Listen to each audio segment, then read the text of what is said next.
Hey, everyone. Hey. Yeah, let's we're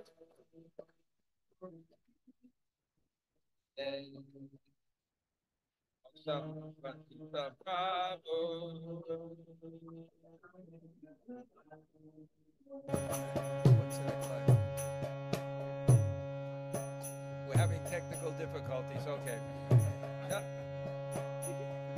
Jari daya nakaribe patita dakiya karibe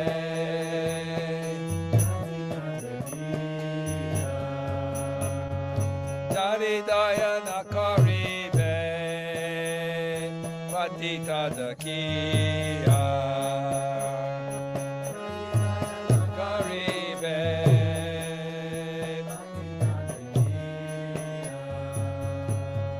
Patita Pavananama Kesira Lagia Patita Pavananama. Okay, everyone. Garanga Karuna Kara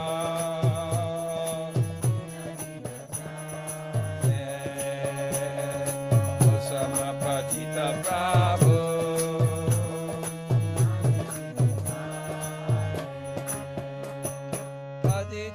Batufane Nahi Kanistara Batufane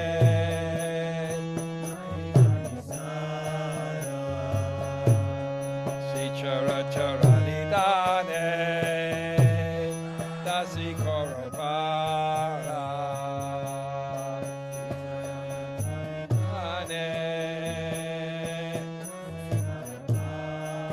Everyone, hey, Karanga Karuna Kara, Vinayane, Osama Patita Prabhu.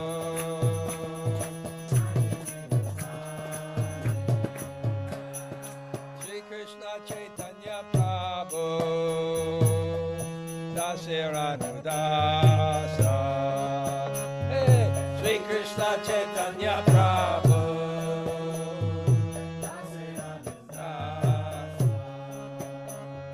Shri Krishna Chaitanya Prabhu. Dasiranudasa. Shri Krishna Chaitanya Prabhu.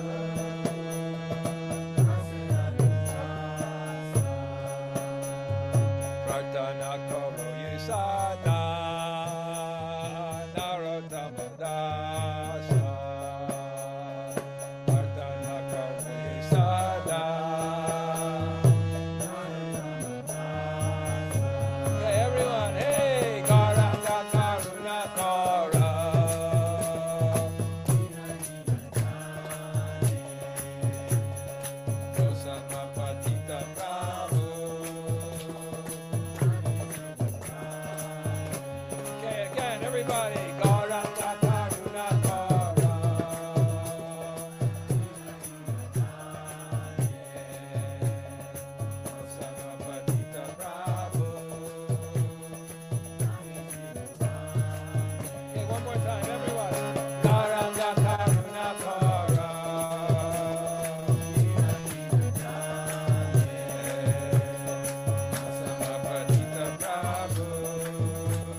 Someone read one of the lines? Anyone? Anastasia, the first line? Read. What? Translation. Oh, my dear Lord Gauranga, please show your mercy to this lowly and destitute soul. Oh Lord, there is no one more fallen than myself in all the three worlds. There's no. Okay, someone else? It doesn't have all the translations on it. What? Sheet that Juan sent. Okay, we won't do the translations. Okay, now I see what the problem is. Okay, so we'll start our class today. I just want to make sure that the Zoom is working we have some guests. Well,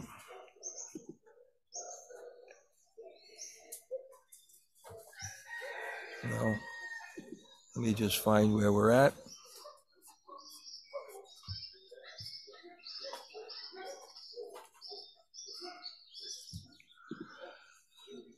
Okay. Just before I start, it's a little bit different than the topic I initially announced because I was teaching a new thing and I became kind of really enthusiastic about it, which was the Shikshastika prayers, the 8 verses that Lord Chaitanya spoke, and almost the history of it. And when I mentioned to Jai Jagannath that I was doing that, then what was the word you used? Serendipitous. What? Serendipitous. Serendipitous. I guess it means coincidence. He said, well, I was thinking to do the same thing. But that's great, actually, because it'll be approached from completely different perspectives. Now, just kind of a trigger warning before I speak. The first verse in which I'm going to speak is an extremely high subject.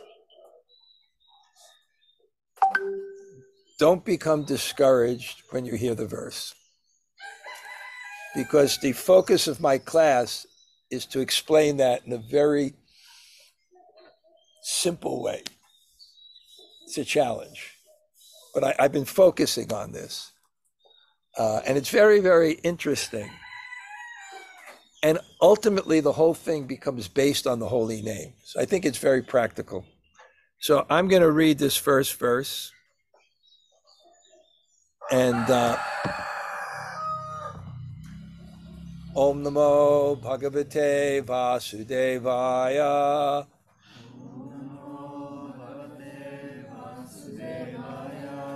Om Namo Bhagavate Vasudevaya.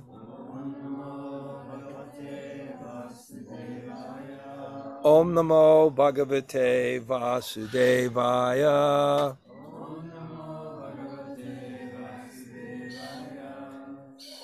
So I'm going to read the Sanskrit or Bengali, and then the verse, and then offer my prayers, and then explain it. I think you'll find it really interesting. Pramod Bhavita Harshad Yod Vega Dainyarta Mistritam Lapitam Gurachandasya Bhagyavadhir Nashevate. Only the most fortunate will relish the mad words of Sri Chaitanya Mahaprabhu, which were mixed with jubilation, envy, agitation, submissiveness, and grief, all produced by ecstatic, loving emotions. Om Jnana Timirandasya Jnananjana Shalakaya Taksur Unmalatam Yena Tasmai Sri Gurave Namaha. Sri Chaitanya Mano Bhishtam Stapitam Yena Bhutale Swayam Rupa Kadamayam Dadati Swapadantikam. Vanchakalpa Turubhyascha Kripa Sindhu Bhayevacha Patitanam Pavanebhyo Vaishnavebhyo Namo Namaha. Sri Krishna Chaitanya Prabhu Nityananda Sri Advaita Gadadhar Shivasadi Gaur Bhaktivinoda. Hare Krishna, Krishna Krishna, Hare Hare, Hare Rama, Rama Rama, Hare Hare. Before I get to the verse, let's give an introduction to the retreats. I remember when the shelter van was traveling around, and it's an insane kind of service to practice Krishna consciousness. because they're up till 2 in the morning and that kind of atmosphere and environment. And then you're crowded into these small Volkswagen vans, like 12 musicians. And, there's 12 hours, you go from Duluth, Minnesota to New Jersey to do a show and then out to the I know it was really wild because I actually traveled with them on the initial tour, which was quite interesting because one of the bands, this is just throwing in something, one of the bands on the tour that was nothing at the time, it was like a backup band, later was in the Rock and Roll Hall of Fame. Rage Against the Machine.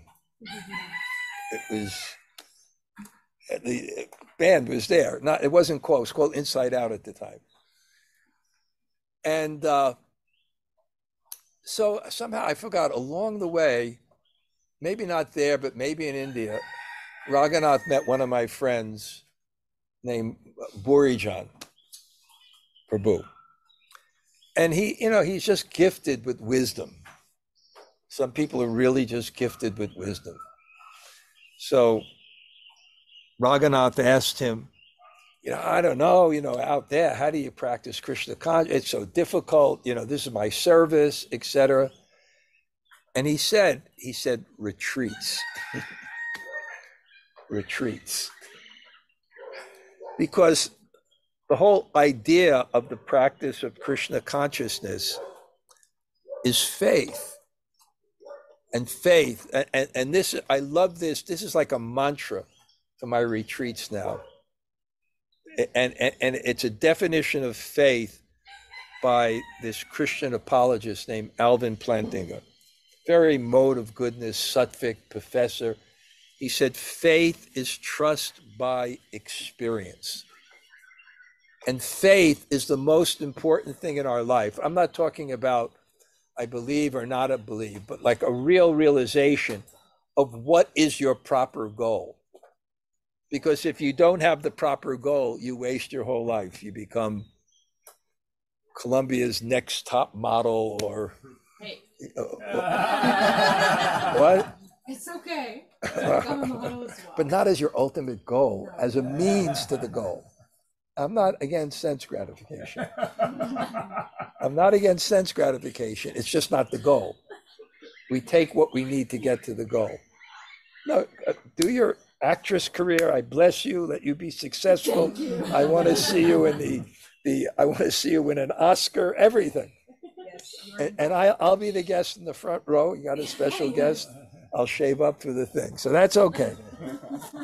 That's okay. But not as the goal. Because happiness is not things, it's consciousness. So we take the things we need for consciousness. And if for consciousness, if we need some sense gratification, if we need material things, it's okay. Kamesya nendriya pritir labho jiveta yavata.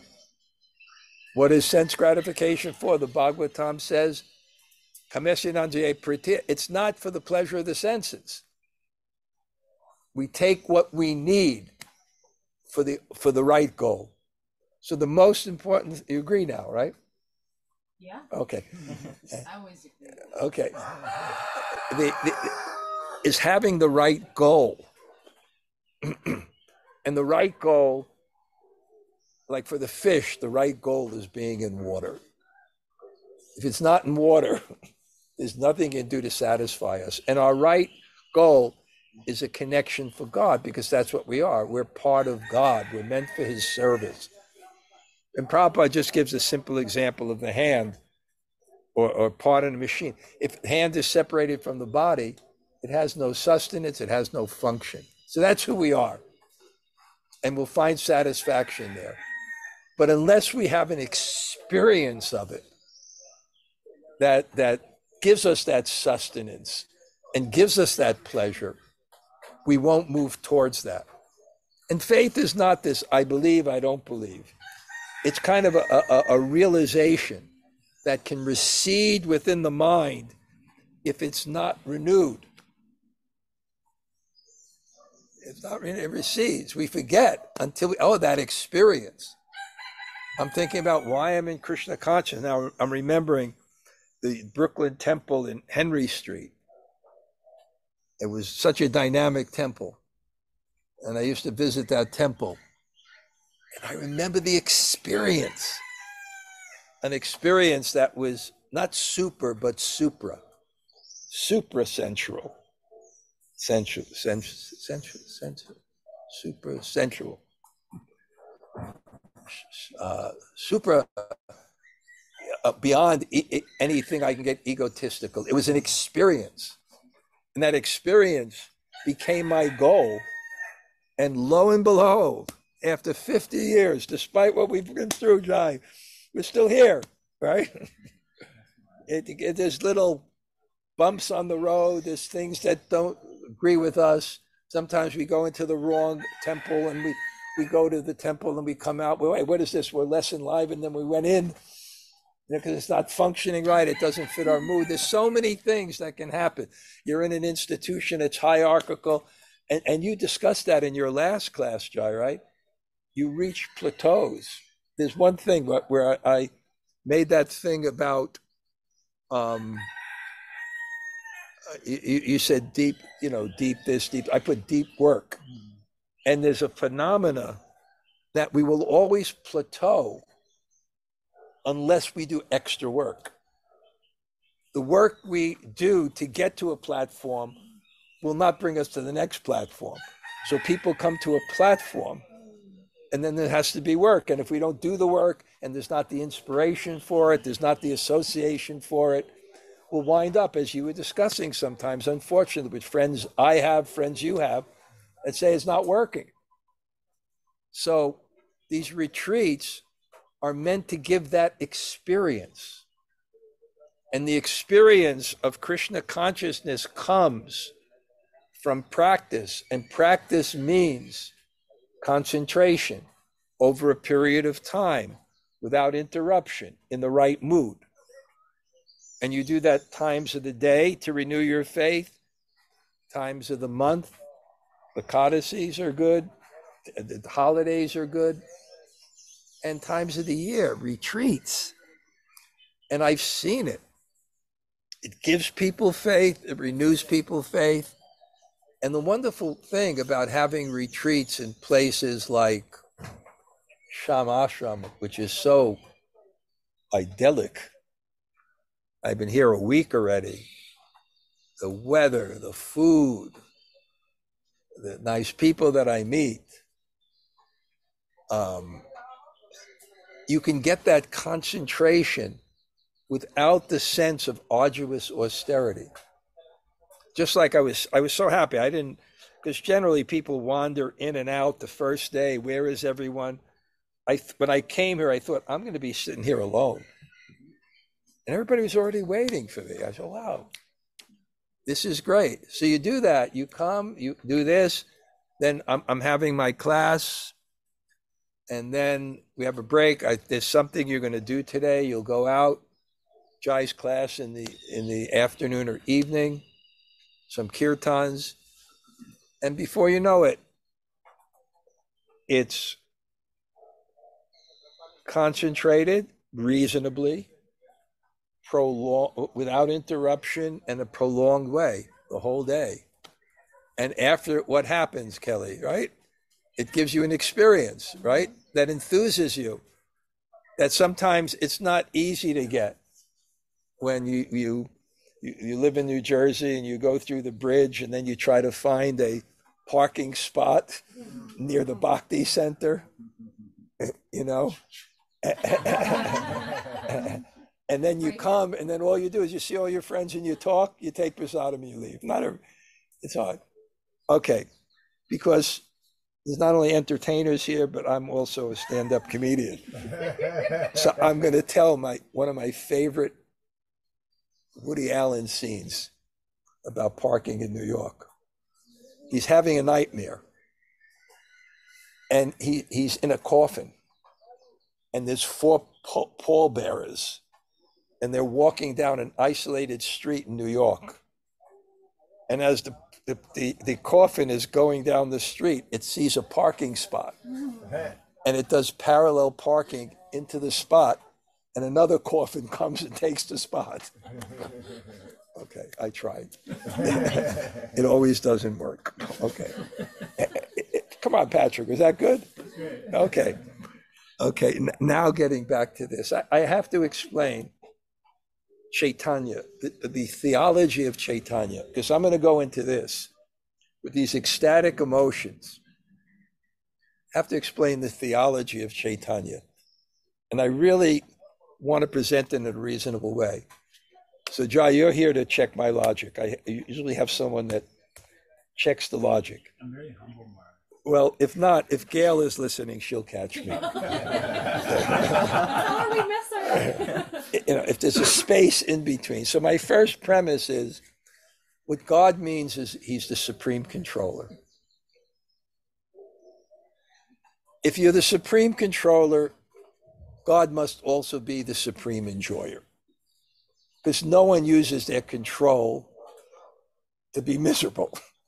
So if you were the supreme controller, you'd be the supreme enjoyer. But what is the supreme enjoyment? The supreme enjoyment is love. The essence of the Hladini Shakti, God's pleasure potency, is Krishna Prem, or love. So if God is if there's a God and he's the supreme controller, he must be enjoying love to the highest degree.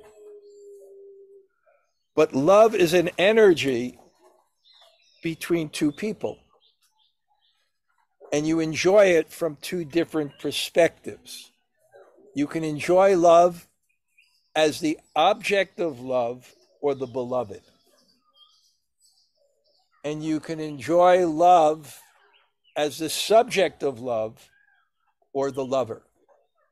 So who enjoys that love more? The beloved or the lover? A lover. And the simple example is, Gala, right? You have a wonderful mother. I met your mother. Saw her immediately. She also loved me. Immediately. She's like she's a mother. You have a real mother. She's full of love. You look at her face, it's love, right? And it's so nice for you to go in your home and get your mother's love, right? You enjoy motherly love. You're the object of your mother's love. And she doesn't want anything from it. She just wants to love you, right?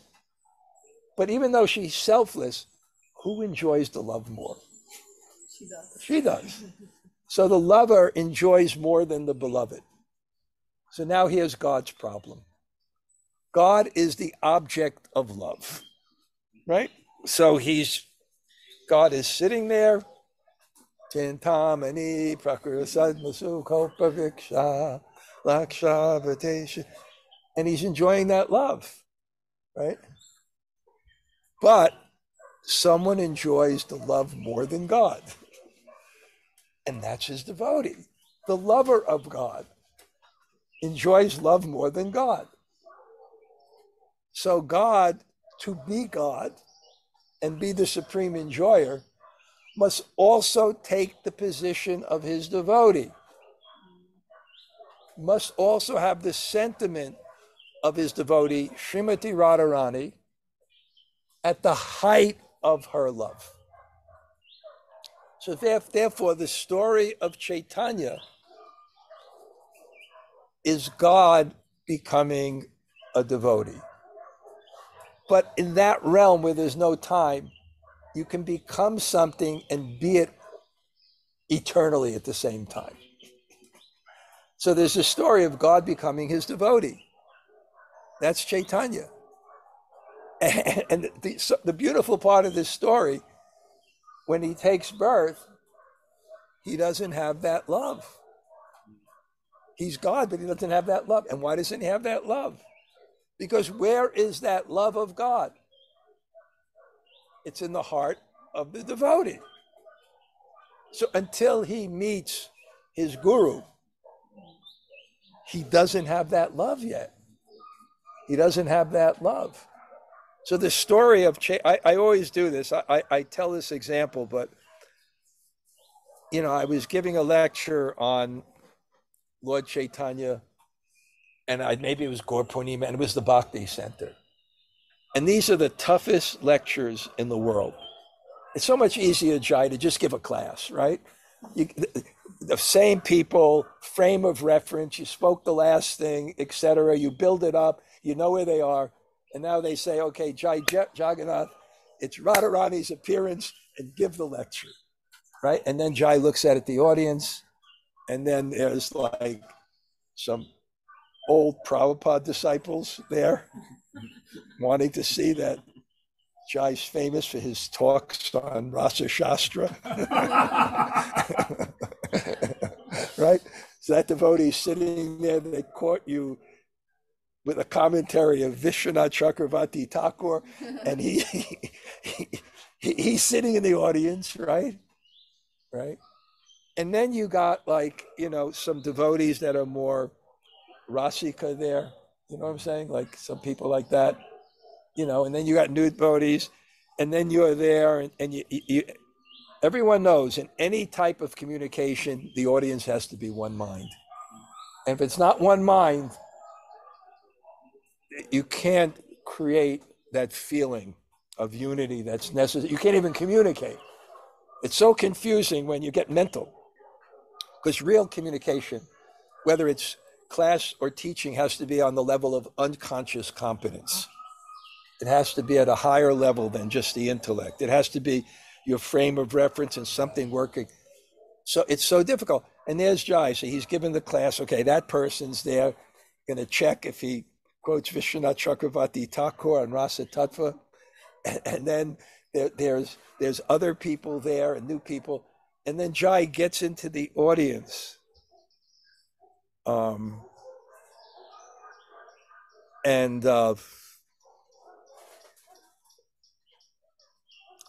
Someone brings in his 80-year-old grandmother. So that happened to me. The class was there, and there was so many varieties of people. So the first thing you do in a circumstance like that is you try to bring everyone in. So I had a very interesting way to do it. I asked the question, God has a problem. It's the same problem as we have. Now everybody in the audience is going, oh, how can God have a problem? What is God's problem? So then what you do is you get the audience, rather than being passive, being active. So now the audience is active. What is it? And then I say, what's the problem? Then I make a joke. He's not a devotee. God is not a devotee. That's the story of Lord Chaitanya. So he has to become the devotee. And he teaches us how to become the devotee. And what kind of devotee does he want to be? Or what kind of devotee does he want to feel? To be God, to be the supreme enjoyer, he has to taste the highest love, which means from his topmost devotee at the height of her love.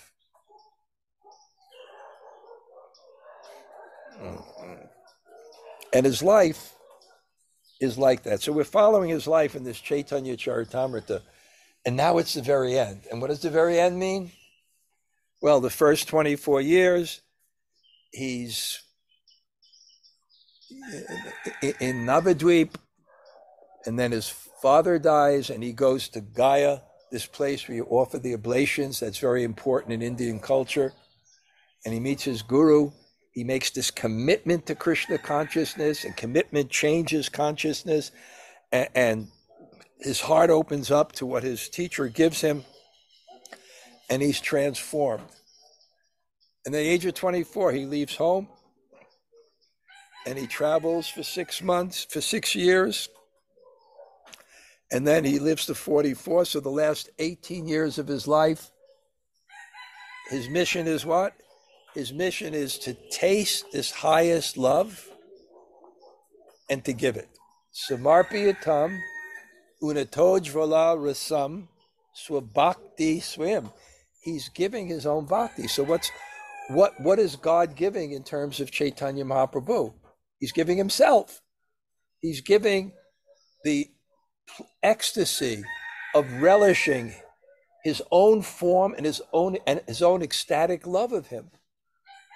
That's what Chaitanya is experiencing. He's experiencing God, and he's experiencing this love of God. Swabhakti swayam. He's giving his own bhakti to the world, and he's tasting it, and he's distributing it to the world. So this was his mission. So for 6 years in Puri, he comes to settle down, because if you want to do deep worship, Jai, we talked about this, you got to stay in one place. If you want to write, and you got to stay in one place. There's different ways to relish, but if you want that type of relish, got to stay in one place. But for the first 6 years, he's with his devotees in these ecstatic, maybe I have a better adjective than that. Ecstatic, but that's the only word. In the ecstatic kirtans of Sri Chaitanya Mahaprabhu. Beatific. What? Beatific. Beatific kirtans of Chaitanya Mahaprabhu. He's in these incredible kirtans, relishing, because with kirtan, there's such an absorption. Because, anyway, I wrote about this, but in kirtan, the shared feeling helps one transcend the ego when you're doing it with others. And it's a facility to allow God to touch your heart in the form of the holy name. Because what's blocking you from the holy name is the limited concept of I. The limited concept of I is I am the controller and the enjoyer. The unlimited concept of I is I am the servant of God and others. So in kirtan, it's so easy to let go of that ego. If you're you can also do it with ego, but when you're focused, because it's the first class, I have to do a lot of stories. So one day, I went to Barsana. And there's a famous saint in Barsana named Ramesh Baba. And Ramesh Baba is an amazing saint. And I always tell this story, he doesn't want to hear anything of the world for so many years. Even people would give him donations, like a suitcase full of money. He wouldn't even ask their name. He just wanted to meditate on Radha and Krishna. And Radhanath Swami lived with him before he came to the Hare Krishna movement. He lived with him, and it wasn't like it was now. So now he has a temple up there, and there's a big thing going on. So one of my friends said, for Kartik, I will do bhajan. I will do my practice in his ashram. So my friend walked into him, and the amazing thing about this sadhu is although he's so popular, his door is always open. You can walk in any time. So my friend walked in, he said, I had one quick question. You say you haven't heard anything in this world. What's the last thing you heard in this world? And he said, Marilyn Monroe died. That's pretty long ago. But anyway, I don't know, am I losing my potency? Everybody's supposed to be. It was like a great. The people in this here heard this line so many times, they're probably laughing. But anyway, I asked him another question, because he has a school of girls from Barsana. And the girls from Barsana, they grow up. It's not like Krishna existed 5,000 years ago. They grow up that Krishna is still there. Maybe when they get older, they'll read something. So he has a school, and in the evening, they have these Braj bhajans, which he used to play on his Casio. He used to have this Casio. And they were beautiful. Shama Gori Nitya Kishori Prita Majori Siradhe Rasika Rasilo Chaila Chabilo Gunagara Bilo Sri Krishna Jaya Radhe Jaya Radhe Radhe Jaya Radhe Jaya. And these girls would spin around for 1 hour. In their gopi skirts, for 1 hour they would spin around. So after it, I went up to see him. Why don't we do that? What? Why don't we do that? I'm going to explain. I'm going to explain. We should do that tonight. There's no hard and fast rules. Because you want to do it, it doesn't mean everyone has to do it, but you and Jai can do it. Okay? Okay? So I asked him, and I asked him in a way, it didn't come off the right way, but in my mind, I sounded like, is this authorized, Prabhu? I asked him, where does this come from, right? And then he quoted the CC, that Lord Chaitanya used to dance like that. And do you know the term in Bengali or Sanskrit? It's called a firebrand. You put fire on the end of a rope and you spin it around. And it appears that it's not spinning around because it's so fast that so he said, it's described that Lord Chaitanya danced like that.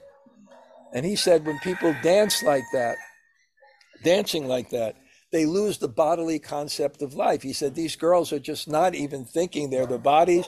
They're completely meditating. So it's authorized, Prabhu. So excuse the first class. It's just warming up the crowd and getting here. So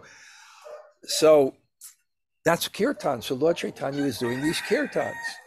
But the last 12 years of his life, he more spent in this room called the Gambira. Gambira means very deep, grave. It also means like a cave. It's one of the 26 qualities of pure devotee. Gambira, he's very... Oh. I got a cramp. It'll go away. Wow. Oh. Ooh. I'm okay. It's just that never happened to me before. Anyway, no, it's okay. I look more saintly like this. I tell that to Mallory something. She looks like the guru when she walks around really slow, and I'm just speeding by everyone. So, okay, excuse me for that. So he spent the time in this Gambira cultivating the internal reason for his descent. He had two causes for coming. One is the Bahirangi Hetu, the external cause means why he came for others, and Antaranga Hetu, why for himself. He came to taste this love, and he came to give this love. And that's his life. So here now, this is the end of his life. This is the 19th chapter, and the 20th chapter ends it. So this is the very end, and it's very significant. And why Krishna's Kaviraj is quoting this verse. Because what happens now is Lord Chaitanya's at the end of his life. And what does that mean? And it's going to be clear in the next chapter that he's actually completed his mission. He's actually tasting the ecstasy of Radharani at the height of her feelings. And he's also given it to the world. Priti viti achi yati nagaradigram. So here, he's saying to the audience, the most fortunate will realize this, that what's happening here is there's so many emotions coming, but they're born of ecstatic loving emotions, even though lumpitam Misritam. Lampitam means talks like a madman. And this is the problem sometimes with understanding things. And understanding Lord Chaitanya and understanding Radha and Krishna. Because they have emotions that parallel the emotions we have, but they're coming from a different place. We understand, I'll go back to my original premise. If the height of enjoyment is love, the height of love is emotional. And when something is emotional and powerfully emotional, it's not conforming to our discrimination. It may be good. You may be overwhelmed with love for someone. It may be the purest thing, but it's not an analysis. It's not an analysis. Let me love this person. This person is this person is that. It's feelings. So our conception of the highest reality is not just an understanding. It's a feeling of the absolute reality.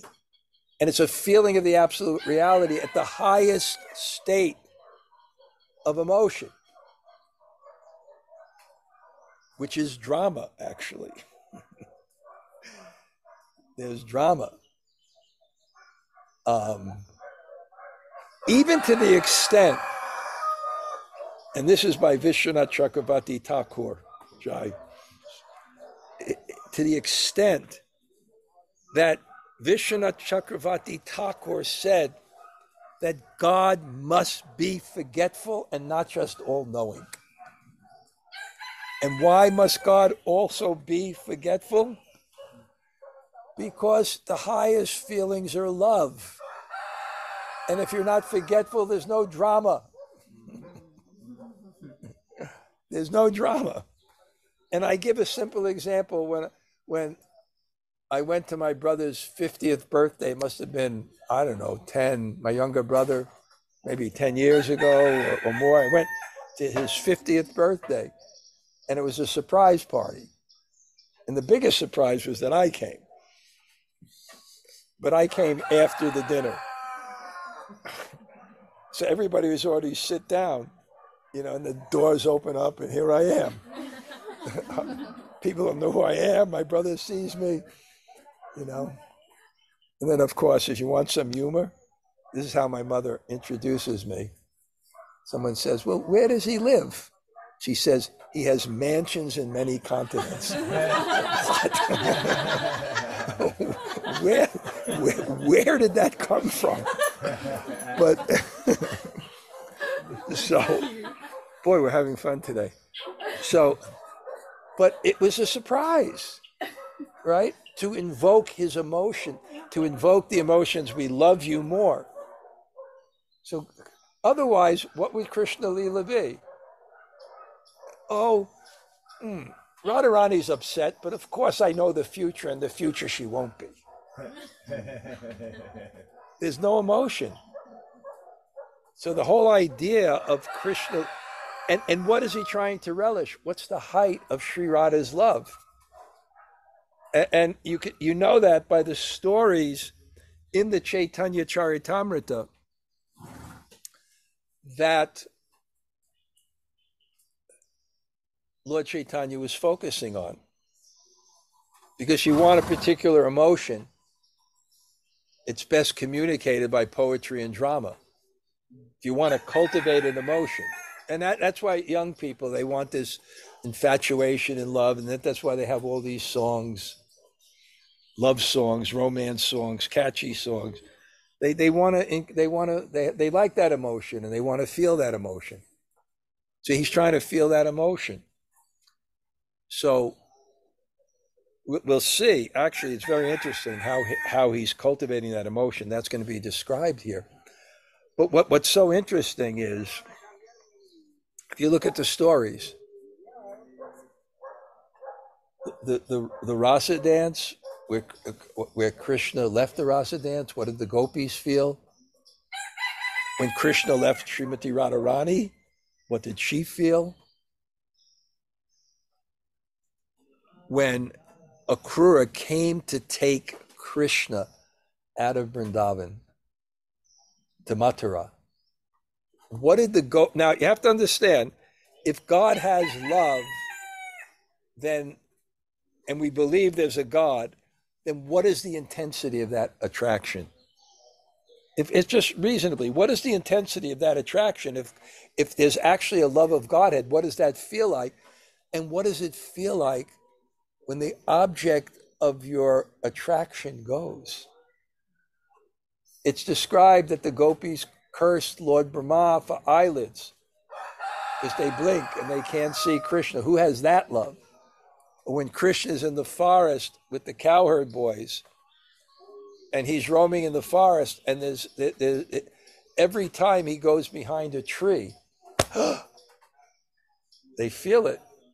So what to hear when they hear Krishna is being taken from Vrindavan? What is that emotion of love? Of love. What is that emotion of love? And then what is that emotion when he's on the chariot and the wheels start to be moving? What is that feeling? And then when he's gone, there's even a Sanskrit for this. And I translate it, in just mundane talk, going, gone. Yeah. And the second going is considered the most intense. So what is that? And is it painful? Or is it painful, or is it ecstatic? It's both. What? It feels painful. But it heightens love, which is ecstasy. So on that platform, it's somehow or other. I've written about this in drama.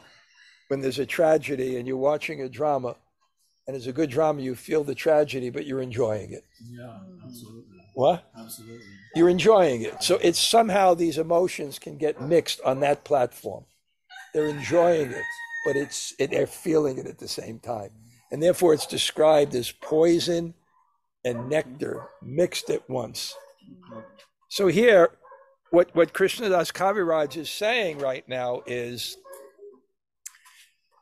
Lord Chaitanya has basically achieved what he's come to get. He's feeling this, and he's just churning with these emotions. So it's interesting.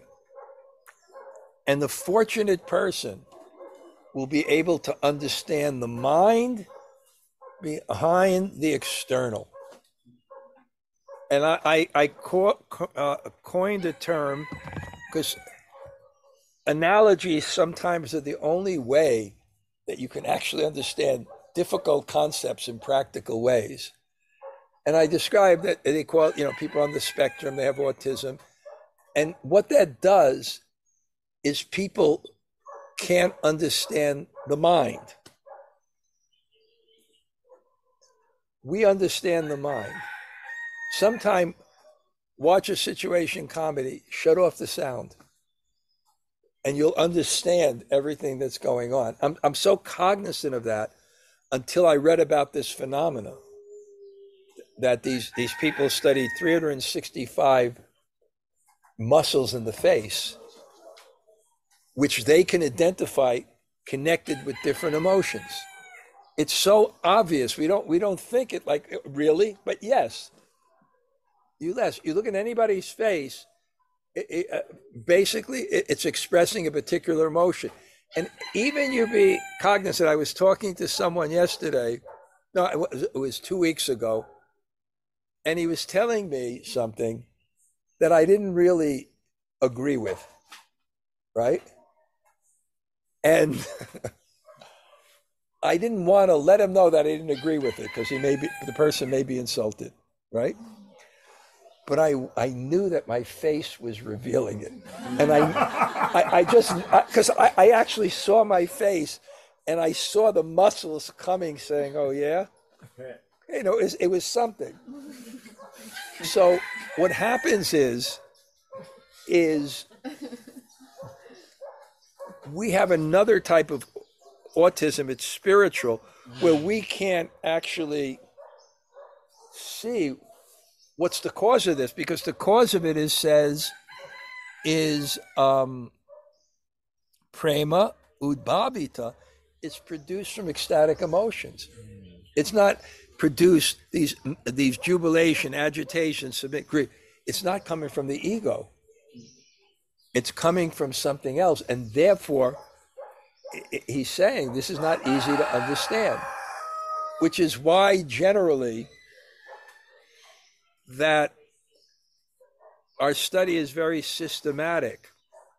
And it's very systematic for a reason, because it wants you to understand this concept of devotion so deeply in so many different relationships and situations, and have a feeling for it at the same time, that when you come to Radha and Krishna,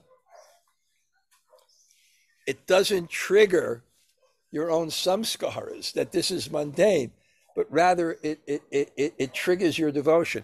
And that's why I like to stay in Govardhan and bring people there, because they have these experiences. And then what happens is, when you really have a nice devotional experience and it's deep, then you become very, very sensitive to stimuluses of devotion, right? And when you become sensitive to stimuluses of devotion, then you see Govardhan Hill, you see Vaishnavas, you chant the holy name, there's the Bhagavatam, there's the devotee, you're stimulated.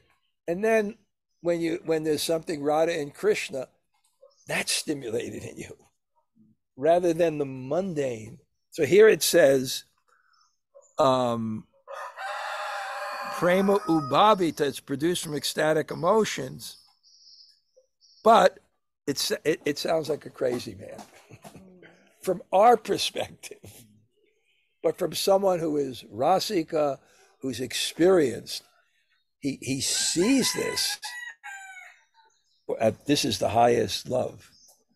Now, what happens here that's going to make this class maybe a little bit more down to earth is, I will give you a little coming attractions. What happens is Lord Chaitanya, he's with his associates, and it describes how he's relishing these feelings. He's chanting the holy name, and there's different poetry, there's different dramas, readings of the Bhagavatam, stories, and he's just relishing it. He's just relishing it. And while he's relishing it, and I'm reading into this, I'm a creative thinker, and sometimes I may be wrong and I get caught, but I'm reading into this. And then it says, and he's also chanting his own verses. And then what happens in Lord Chaitanya's mind, and I'm trying to read his mind, is he begins to think, what caused this? What is the cause? How did I get here? And he begins to glorify the holy name, because Tara Madhye Sarva Shreshte Nama Sankirtan Nirapari Tara Madhye Sarva Shreshte Nama Sankirtan Nirapari Aparade Poya Premadan. That of all the processes, chanting the holy names, the best, and from this, if you do it with a sincere heart, without offense, comes prema. And then he begins to glorify the holy name. Of all the things that the holy name did to his heart, practically in his life, one after another, he begins to describe him. And that's the first verse of the Shikshastakam. And then The Shikshastakam comes from his heart. And then one after another, these 8 verses come. So hopefully we'll get to those verses. And also just, it's like a, what's it called? A Google map. But the Chaitanya Charitamrita, the Google map, it takes you back in time. It takes you back in time. And then it goes to this place, Puri. And then it goes right down. And it goes right into this little room where Lord Chaitanya is there with his associates and what he's feeling and seeing. So also, what I generally do in my class, I used to call it Bhakti Ras, because when you have nice feelings from hearing Krishna-katha, you have to put in the holy name. So we always end with at least 5 to 10 minutes of kirtan. So we do actually have today 10 minutes. Jai, there's a drop.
Okay, that's the class.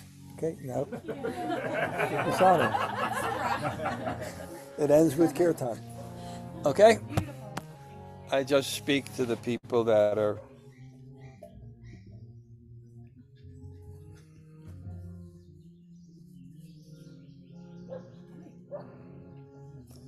okay.